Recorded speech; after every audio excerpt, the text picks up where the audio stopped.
नमस्कार दोस्तों, स्वागत है आपका हमारे यूट्यूब चैनल सिविल जोन पर। मेरा नाम है दीपक बेस्ट। दोस्तों, जैसे कि आपको मालूम है कि हम जो टीएचडीसी जेई के अकॉर्डिंग जो क्विज सीरीज हमने स्टार्ट की है, तो हम उनका सॉल्यूशन जो है वो आपको प्रोवाइड कर रहे हैं। ठीक है, तो लास्ट जो क्विज हमने टेलीग्राम ग्रुप पे अपलोड की है, तो उसका वीडियो सॉल्यूशन हम आपको अभी प्रोवाइड करते हैं। ठीक है, तो अंत तक बने रहिएगा, काफ़ी इंटरेस्टिंग वे में हम आपको ये कंटेंट देते हैं। ठीक, तो शुरू करते हैं दोस्तों। Finance modulus of medium sand. तो जो मीडियम सैंड होता है उसका फाइनेंस मॉडुलस कितना होता है? तो दोस्तों ये होता है 2.6 से लेके 2.9। तो दोस्तों आप इसको नोट कर सकते हैं। ठीक है, फाइनेंस मॉडुलस जो है सैंड के लिए, फाइन सैंड के लिए कितना होता है? 2.2 से 2.6, मीडियम सैंड के लिए 2.6 से 2.9 एंड कोर सैंड के लिए 2.9 से 3.2। ठीक है, और फाइनेंस मॉडुलस होता है, what is finance modulus of aggregate? ठीक है, जो हमारा कंक्रीट में एग्रीगेट यूज होता है। ठीक, एग्रीगेट जैसे कि fine aggregate, coarse aggregate. Fine aggregate में सैंड आता है ना, कोर्स एग्रीगेट में ग्रेवल हो सकता है आपका। ठीक है, तो दोस्तों फाइनेंस मॉडुलस क्या होता है? Fineness modulus is an empirical factor obtained by adding cumulative percentage of aggregate retained on each of the standard sieves and divided by sum by 100।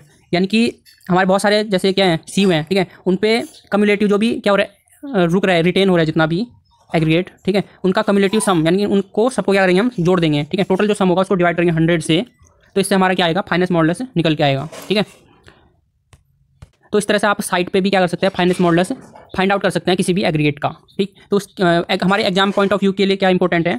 Finance modulus of sand. ठीक है, जिसकी value है, आप इसको note कर सकते हैं। Next question है दोस्तों, as per I specifications concrete should be cured under a humidity of. तो कॉन्क्रीट को जो है 90% ह्यूमिडिटी अगर हमारे इन्वायरमेंट में है ना, ऐसी कंडीशन में हम क्या करते हैं? उसको क्योर्ड करते हैं, उसको हम जो है उसमें क्या करते हैं? उसकी तराई की जाती है ना, क्यूरिंग की जाती है। नेक्स्ट है दोस्तों, additional cover thickness in RCC member totally immersed in sea water is.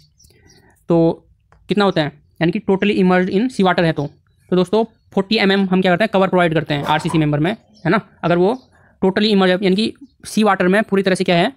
डूबा हुआ है। ठीक है, नेक्स्ट है दोस्तों, permissible limit of organic matter in RCC in milligram पर लीटर। यानी कि जो ऑर्गेनिक मैटर होते हैं, ठीक है, आरसीसी में, उसकी परमिजिबल लिमिट क्या है? तो वह है दोस्तों 200 मिलीग्राम पर लीटर। इससे ज़्यादा नहीं होना चाहिए, क्योंकि ऑर्गेनिक मैटर जो हैं वो आरसीसी के लिए क्या होते हैं? हार्मफुल होते हैं, है ना। लॉन्ग टर्म में क्या होगा? उसमें वॉइड्स बच जाएंगे। ठीक है, जिससे स्ट्रेंथ क्या होगी? डिक्रीज हो जाएगी। तो आरसीसी के लिए यानी कि IS 456, इसके लिए ऑर्गेनिक मैटर 200। ठीक है, ये टेबल आप नोट कर सकते हैं। इनऑर्गेनिक मटेरियल जो है वो 3000 मिलीग्राम पर लीटर। ठीक है, इतनी परमिजिबल है इनऑर्गेनिक के लिए। सल्फेट कितना? 400। ठीक है, क्लोराइड का भी दिया है 2000, है ना। पीसीसी के लिए, आरसीसी के लिए 500। तो ये नोट कर लीजिए आप, काफ़ी इंपॉर्टेंट है एग्जाम पॉइंट ऑफ व्यू से। ठीक है, पूछा जाता है एग्जाम में। सस्पेंडेड मैटर, ठीक है, तो सस्पेंडेड मैटर 2000 मिलीग्राम पर लीटर। ठीक, तो दोस्तों ये है अकॉर्डिंग टू IS, है ना। तो ASTM के अकॉर्डिंग भी दिया है, पर एग्जाम में IS के अकॉर्डिंग पूछेगा, है ना। तो ये आप नोट कर सकते हैं। नेक्स्ट है IS specifications, concrete is designated into. तो कॉन्क्रीट को कितने? 7 ग्रेड में डिजाइन किया जाता है ना। नेक्स्ट है दोस्तों, M15 of concrete अप्रॉक्सीमेट्स mix. F15 का जो डिजाइन मिक्स होता है वो कितना होता है? तो 1:4 होता है ना। जैसे M25 का पता होगा आपको, 1:1:2 होता है ना। M20 का कितना होता है? 1:1.5:3। और M15 का होता है 1:2:4। ठीक है, और M10 का कितना होता है? 1:3:6। ठीक है, ये नोट कर सकते हैं आप, है ना। नेक्स्ट है दोस्तों, concrete surface expose to sea water spray is condition of. तो मॉडरेट सीवर, एक्सट्रीम या वेरी सीवर।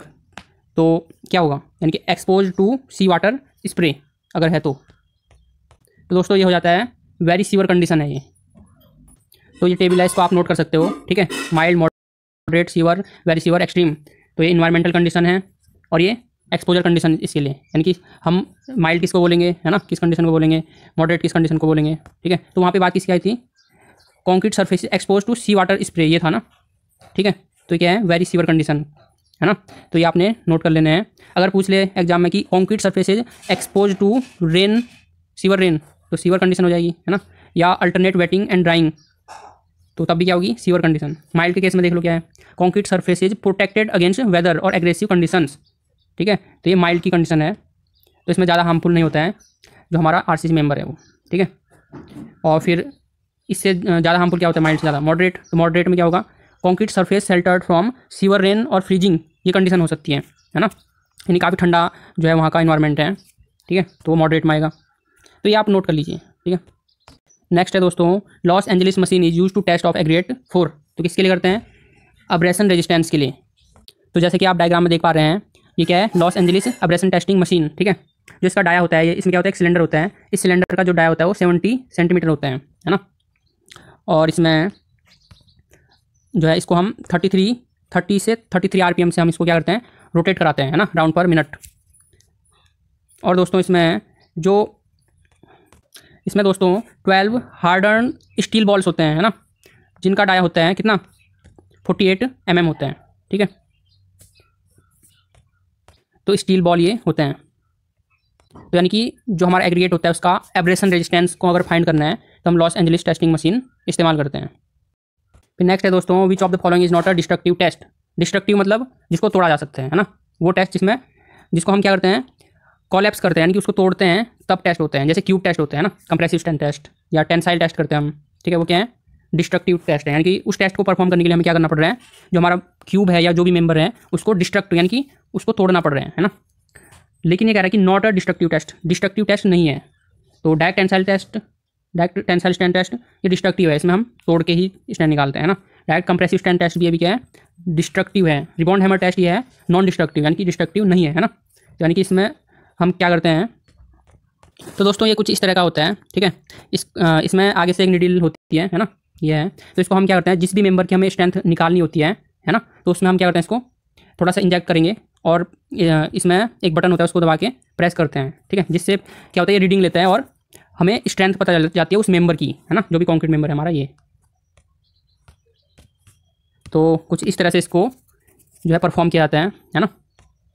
तो इसमें जो हमारा कॉन्क्रीट मेंबर है, चाहे हमारा कॉलम है, बीम है ना, आरसी स्लैब है, तो उसमें कोई तोड़फोड़ करने की जरूरत नहीं है ना। बिना डिस्ट्रक्ट किए हुए क्या कर पा रहे हैं, हम उसकी स्ट्रेंथ को फाइंड आउट कर पा रहे हैं, ठीक है। फिर नेक्स्ट है दोस्तों, M45 is considered as dash type of concrete. तो M45 कौन सा कॉन्क्रीट है, तो दोस्तों ये जो है स्टैंडर्ड कॉन्क्रीट है। देखो M25 तक जो होता है वो होता है हमारा ऑर्डिनरी, ठीक है, ऑर्डिनरी कॉन्क्रीट होता है, ठीक। देखिए M25 तक होता है हमारा ऑर्डिनरी कॉन्क्रीट, ठीक है। M25 से M55 तक होता है स्टैंडर्ड कॉन्क्रीट, और मोर देन M55 क्या होता है, हाई स्ट्रेंथ कॉन्क्रीट, ठीक है। तो M45 किसके बीच है, M25 और 55 के बीच, तो ये क्या होगा, स्टैंडर्ड कॉन्क्रीट। तो हमारा आंसर क्या हो जाएगा, डी, ठीक है। नेक्स्ट है दोस्तों, which strength of concrete is maximum. तो कॉन्क्रीट की कौन सी स्ट्रेंथ मैक्सिमम होती है, फटीग में मैक्सिमम होता है नहीं, ठीक है, वीक होता है। टॉर्जन भी वीक होता है इसका। फ्लेक्सुरल यानी कि टेंसाइल ही है एक तरह से, ठीक है, तो ये भी क्या होता है, वीक होता है। फ्लेक्सुरल मतलब बेंडिंग में, है ना, तो इसमें टेंशन आता है तो कम ही रहती है वो भी। सबसे ज़्यादा किस में रहती है स्ट्रेंथ कॉन्क्रीट की, कंप्रेसिव, ठीक है। तो नेक्स्ट है दोस्तों, ordinary concrete is not use for concrete. तो ऑर्डिनरी कॉन्क्रीट जैसे कि अभी हमने पढ़ा था M25 तक ऑर्डिनरी कॉन्क्रीट होता है, ठीक है। M25 से 55 तक स्टैंडर्ड होता है और 55 से ऊपर हाई स्ट्रेंथ कॉन्क्रीट होता है। तो M45 किसके बीच आ रहे हैं, 25 और 55 के बीच, तो ये क्या है, नॉट ऑर्डिनरी। तो कौन सा होगा, स्टैंडर्ड होगा ना, ये स्टैंडर्ड कॉन्क्रीट, ठीक है। Strength of concrete increases with. तो कॉन्क्रीट की स्ट्रेंथ किसके कंपेयर में बढ़ती है, मतलब किसकी वजह से बढ़ती है, increase with water cement ratio, बिल्कुल भी नहीं। अगर वाटर ज़्यादा होगा कॉन्क्रीट में तो क्या होगा, लॉन्ग टर्म में क्या होगा, ये ऑपरेट हो जाएगा जो वाटर है उसमें, है ना, हीट ऑफ हाइड्रेशन की वजह से बाहर निकल जाएगा, उसमें वॉइड्स बचेंगे, जिससे स्ट्रेंथ कम हो जाएगी। तो इसलिए तो नहीं होगा, है ना। Decrease in curing time, curing time अगर हम डिक्रीज करते हैं, अगर डिक्रीज करेंगे तो तब भी स्ट्रेंथ कम होगी, है ना। प्रॉपर जितना मैक्सिमम हीट ऑफ हाइड्रेशन होना है वो नहीं हो पाएगा। फिर है decrease in size of aggregate. तो एग्रीगेट का साइज अगर हम घटाएंगे तो उससे भी स्ट्रेंथ इंक्रीज नहीं होगी, क्योंकि साइज घटाने से नहीं होगा, एक प्रॉपर ग्रेडिंग हमें करने की आवश्यकता होती है, ठीक है। तो decrease in water cement ratio, ये इसका करेक्ट आंसर होगा। यानी कि वाटर सीमेंट रेशो को अगर हम कम करते हैं, है ना, तो जितना ज़्यादा कम होगा उतना ही हमारी कॉन्क्रीट की स्ट्रेंथ ज़्यादा होगी, है ना। तो जनरली 0.40 हम रखते हैं वाटर सीमेंट रेशो, है ना। तो इससे कम इतना हम इसलिए रखते हैं, ठीक है, क्योंकि जो कॉन्क्रीट है उसको हमने प्लेस भी करना है ना, यानी कि वर्केबिलिटी बनी रहे प्लेस करने तक, तो इसलिए। लेकिन बहुत कम भी नहीं रखना है और बहुत ज़्यादा भी नहीं रखना है, ठीक है। 0.40 जो है ये क्या है, ये जनरली इतना रखा जाता है, ठीक है। बाकी जो कंडीशन होगी उसके अकॉर्डिंग ऊपर नीचे हम कर सकते हैं, ठीक है, जैसे भी डिजाइन मिक्स हमारा बनेगा। फिर नेक्स्ट है दोस्तों, to construct a massive dam the type of cement used is. तो मैसिव डैम में क्या होता है, उसमें बहुत ज़्यादा हीट ऑफ हाइड्रेशन होता है ना, तो जिससे उसमें क्रैक्स पड़ सकते हैं, अनइक्वल क्या हो सकते हैं, उसमें क्रैक्स हो सकते हैं, क्योंकि जो बहुत ज़्यादा क्या होता है मैसिव, जैसे डैम है, डैम क्या है, एक मैसिव स्ट्रक्चर है ना, मैसिव डैम है, तो इसमें अंदर, इसके अंदर और इसके बाहर तो टेम्परेचर क्या हो सकता है, डिफरेंट हो सकते हैं, है ना। अगर हम ओपीसी यूज़ करेंगे तो क्या होगा, बाहर से तो हीट ऑफ हाइड्रेशन फटाफट हो जाएगी, लेकिन अंदर से नहीं हो पाएगी, ठीक है। तो जिससे क्या हो सकते हैं, क्रैक्स पड़ने के चांसेस हैं। इसलिए हम क्या करते हैं कि इसमें से हीट ऑफ हाइड्रेशन धीरे धीरे हो, तो उसके लिए हम इसमें low heat Portland cement use करते हैं, ठीक है। फिर नेक्स्ट है दोस्तों, bulking of sand is cause due to. तो जो सैंड होता है उसका बल्किंग किस वजह से होता है, सरफेस मॉइस्चर की वजह से होता है ना। जैसे ये सैंड है, सैंड के जो पार्टिकल्स हैं उनके सरफेस पे क्या हो जाता है, मॉइस्चर अगर चारों तरफ से, यानी कि एक फिल्म बना लेता है वो, ठीक है, जिससे क्या होगा, इस जो सैंड है इसका पूरा वॉल्यूम क्या होता है, बढ़ जाता है ना। तो जब 4%, ठीक है, इसमें वाटर हम ऐड कर देते हैं तो इसका वॉल्यूम क्या बढ़ना शुरू हो जाता है, यानी कि और 5% पे 30% तक इंक्रीज हो सकते हैं, और 6% पे फिर डिक्रीज होना शुरू हो जाता है ना। तो फिर सैचुरेशन पॉइंट पे वो बिल्कुल जीरो हो जाता है, जो बड़ा था वो उतना ही सब क्या हो जाता है, डिक्रीज हो जाता है। तो यानी कि पहले इंक्रीज होता है फिर डिक्रीज होता है ना। तो bulking of sand is cause due to surface moisture की वजह से होते हैं। नेक्स्ट है दोस्तों, the bulk density of aggregate does not depend upon. तो बल्क डेंसिटी किस पे डिपेंड नहीं करेगी, बल्क डेंसिटी मतलब जितना भी हमारा एग्रीगेट है, मान लो ये इतना एग्रीगेट हमारा है ना, तो बल्क यानी कि मैक्सिमम कितनी क्वांटिटी है, तो वो टोटल जो है किस पे डिपेंड करते हैं, तो स्पेसिफिक ग्रेविटी ऑफ एग्रीगेट पे बिल्कुल करेगा, है ना। एग्रीगेट की स्पेसिफिक ग्रेविटी ज़्यादा होगी तो बल्क डेंसिटी भी ज़्यादा होगी। Size and shape of container, तो ये गलत है, ठीक है। कंटेनर यानी कि जिसमें हम रख रहे हैं उसको, तो उस पर डेंसिटी का कोई मतलब नहीं है, है ना। ये तो एग्रीगेट की ही प्रॉपर्टी पे डिपेंड करेगा, तो इसलिए ये आंसर हो जाएगा इसका, नॉट डिपेंड। तो size and shape of container पे डिपेंड नहीं करेगा। नेक्स्ट है दोस्तों, loading rate of cube in compressive strength test is in newton per mm²। तो जो हमारा हम सीमेंट को क्या करते हैं, टेस्ट करते हैं, जैसे साइज़ क्या होता है इसका 7.06 सेंटीमीटर, है ना, जो हमारा सीमेंट होता है उसके क्यूब का साइज। तो इसको जब हम इसका टेस्ट करते हैं कंप्रेसिव स्ट्रेंथ, तो लोडिंग रेट जो है वो 35 न्यूटन पर mm², इस रेट से हम लोडिंग करते हैं, ठीक है। तो ये इसका करेक्ट आंसर हो जाएगा। नेक्स्ट है दोस्तों, strength of cement concrete mainly depends upon. तो मेनली वाटर सीमेंट रेशो पे डिपेंड करती है स्ट्रेंथ ऑफ कॉन्क्रीट, ठीक है। नेक्स्ट है, विच of the following grades of concrete in RCC recommended for very sewer condition. तो दोस्तों इसके लिए आप ये टेबल नोट कर सकते हैं, ठीक है। ये एक्सपोजर कंडीशन है, ठीक, ये मिनिमम ग्रेड है फॉर प्लेन कॉन्क्रीट के लिए, ये है minimum grade for RCC reinforced concrete के लिए। तो दोस्तों माइल्ड की condition, moderate, sewer, very sewer, extreme, ठीक है। तो प्लेन में मिनिमम जो है कुछ भी रख सकते हैं, ठीक है, मिनिमम की कोई रेंज नहीं दी है, कोई लिमिट नहीं दी है, लेकिन मॉडरेट के लिए दिया हुआ है आईएस ने 15, M15 से कम यूज़ नहीं कर सकते, ठीक है, मिनिमम इतना रखना पड़ेगा मॉडरेट कंडीशन में। एक्सपोजर कंडीशन अगर सीवर है तो M20 रखना पड़ेगा, वेरी सीवर है तो M20 कम से कम रखना ही पड़ेगा, ठीक है। एक्सट्रीम के केस में M25। तो ये पीसीसी के लिए है ना, और आरसीसी के लिए भी गिवन है, माइल्ड की कंडीशन में M20, ठीक है। आरसीसी में हम M20 से कम नहीं रख सकते। आईएस कोड 1978 के अकॉर्डिंग तो M15 था, है ना, लेकिन आईएस 456/2000 के अकॉर्डिंग जो है मिनिमम M20 हो गया है ना। तो माइल्ड के केस में M20, मॉडरेट में M25, सीवर में M30, वेरी सीवर, तो क्वेश्चन में वेरी सीवर का कुछ है M35, ठीक है, एक्सट्रीम में 14, तो M35 हो जाएगा अकॉर्डिंग टू क्वेश्चन, ठीक है। इसको आप नोट कर लीजिए, काफ़ी इंपॉर्टेंट है। तो दोस्तों RCC recommended for very sewer condition जो है कितना, M35, ठीक है। तो कोडल प्रोविजंस आपने नोट कर लेने हैं। नेक्स्ट है दोस्तों, an aggregate is said to be flaky if its least dimension is less than mean dimension.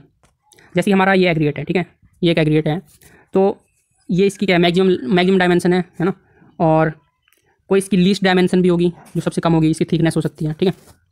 तो दोस्तों एग्रीगेट सेट, इसको फ्लैकी कब बोलेंगे हम, इस एग्रीगेट को, जब इसकी डायमेंशन लेस देन होगी मीन डायमेंशन से। तो मीन कैसे निकालेंगे, मीन इसका मैक्सिमम जितने भी टोटल डायमेंशन है उनका सम डिवाइड बाई उनका नंबर, इसी से तो मीन निकालते हैं।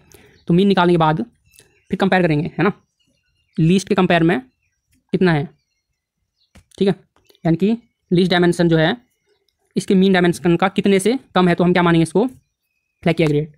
तो कितना होता है, तो दोस्तों 3/5 ऑफ मीन डायमेंशन, ठीक है, मीन डायमेंशन का 3/5 से अगर कम है तो फ्लैकी मानते हैं। जो लीस्ट डायमेंशन है वो 3/5 ऑफ मीन डायमेंशन से कम है तो फ्लैकी मानेंगे। तो 3/5 का मतलब क्या है, 1/5 कितना होता है, 20 × 3 60, ठीक है, तो यानी कि 0.60, यानी कि हो जाएगा हमारा 20 का आंसर हो जाएगा, ठीक है। तो दोस्तों ये हमारा जो क्विज हमने टेलीग्राम ग्रुप में डाली थी, ठीक है, उसका जो वीडियो सॉल्यूशन है वो हमने कंप्लीट कर दिया है। दोस्तों अगर आपको वीडियो पसंद आई हो तो लाइक करें, चैनल को अगर आपने सब्सक्राइब नहीं किया तो सब्सक्राइब करें और अपने ज़्यादा से ज़्यादा दोस्तों को वीडियो शेयर करें ताकि सभी को इन वीडियोज़ का लाभ मिले। और अगर आप हमारे टेलीग्राम ग्रुप में जुड़ना चाहते हैं और क्विज अटैम्प्ट करना चाहते हैं तो लिंक डिस्क्रिप्शन बॉक्स में दिया हुआ है, आप वहाँ से ज्वाइन हो सकते हैं। तो फिर हम नेक्स्ट वीडियो में मिलेंगे एक नई क्विज सॉल्यूशन के साथ। तो दोस्तों ये हम जो क्विज सॉल्यूशन कर रहे हैं, ठीक है, तो ये THDC JEE के सिलेबस के बेस पर कर रहे हैं, ठीक है। आप हमारे टेलीग्राम ग्रुप में जुड़ सकते हैं, वहाँ से क्विज अटैम्प्ट करिए, फिर उसका वीडियो सॉल्यूशन हम आपको प्रोवाइड कर देंगे। तो इसी तरह से मेहनत करिए और वीडियो देखते रहें। फिर मिलेंगे नेक्स्ट वीडियो में, तब तक का आपका बहुत बहुत धन्यवाद।